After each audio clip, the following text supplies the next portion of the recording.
My name is Daniel, and I work with the Swedish Board of Agriculture, the fisheries division. Thank you for inviting me today. I'll try to keep it short. I know most of you are tired. I am.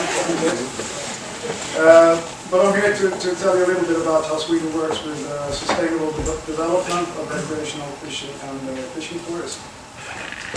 And the big question when we got this assignment was, what is recreational fishing? And this is the way that we view it. Fishing without intent to sell or catch. That's basically it. Because we have commercial fishing in Sweden and we have recreational fishing. And there's angling, of course, both in real and primary incentives recreation. And other recreational fishing is also involved in this, like gills, gill nets and traps and so on, and that's for household purposes. But the main thing, as we see it, I know there are many different definitions of this, but that's don't sell or catch, because that's not recreational fishing to me. Well, a little bit about the background. In 2011, July, the Swedish Board of Fisheries was cancelled or shut down, and a lot of their former responsibilities were transferred to other agencies here. My agency where I work, the Swedish Board of Agriculture, and the Swedish Agency for Marine and Water Management, which I think will speak tomorrow. And they're responsible for managing the use and preventing the overuse of Sweden's marine or freshwater environment. So it's an environmental agency, and they have that kind of responsibility. Whereas we have that too, because we're responsible for promoting sustainable commercial and recreational fishing tourism and agriculture. We're also responsible for the national management of the European Fisheries Fund. And so we have a common responsibility both the agencies, since we have this sustainability and they're responsible for preventing the overuse. So when we got this assignment in 2011, we figured out that we need to include the stakeholders in Sweden that we are to promote, and other stakeholders too, to get their view on how they think that we should work with this issue. So together we formed a advisory group with the key stakeholders, and there are representatives there of owners of fishing waters in Sweden, education, schools and universities, media. Martin was left maybe, but he's part of this group. Retail, national development, and regional development, county administrative boards, for instance. Different marketing initiatives, such as Henrik just told you about, is also part of this group. Fish stock management, fishing tourism entrepreneurs, research, and of course the angling community. Sportfiskarna, what's the sport fishing organization in Sweden. And the other recreational fishing, as I told you before, is also part of this group.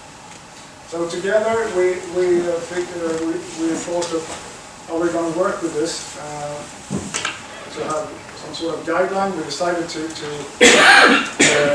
work out and produce a strategy, a national strategy.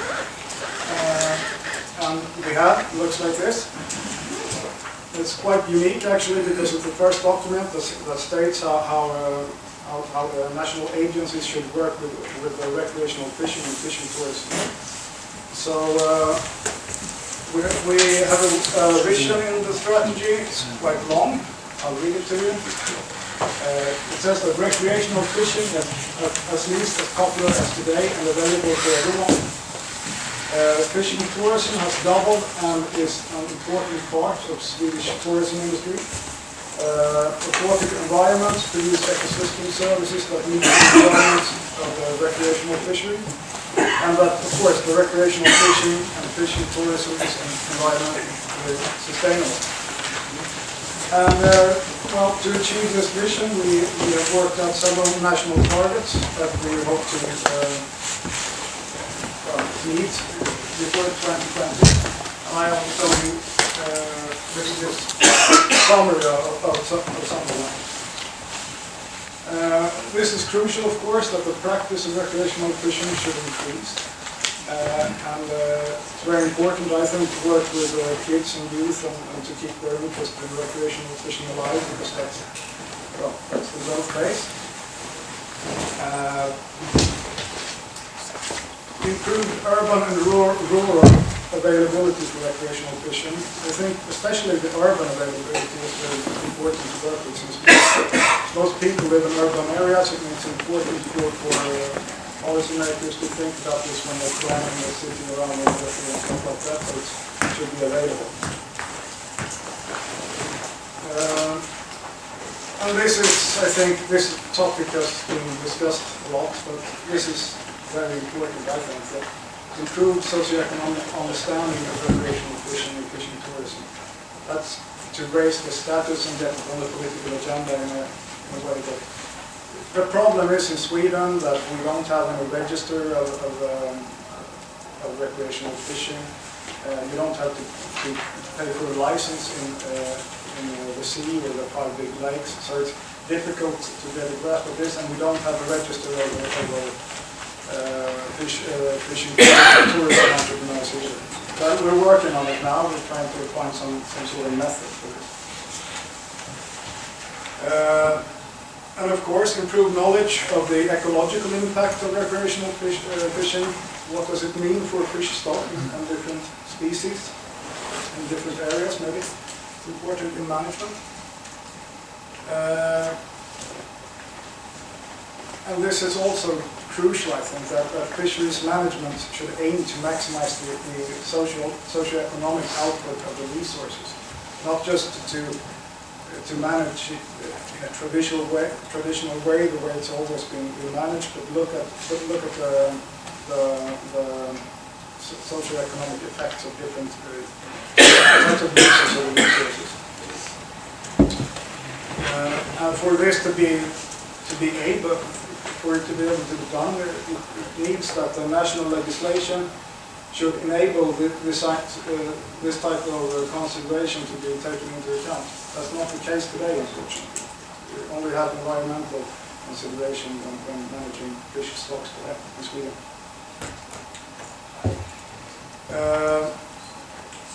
And this goes without saying, but I think that it's important for the authorities, both national and regional, to think that they should always try to work together with recreational fishing and stakeholders, and of course fishing owners, fishing water owners as well, when managing the fish stocks.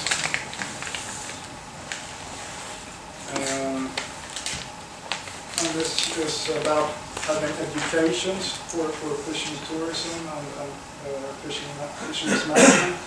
And we have them in the advisory group as well, schools and universities, so we're going to talk to them about how to reach this goal.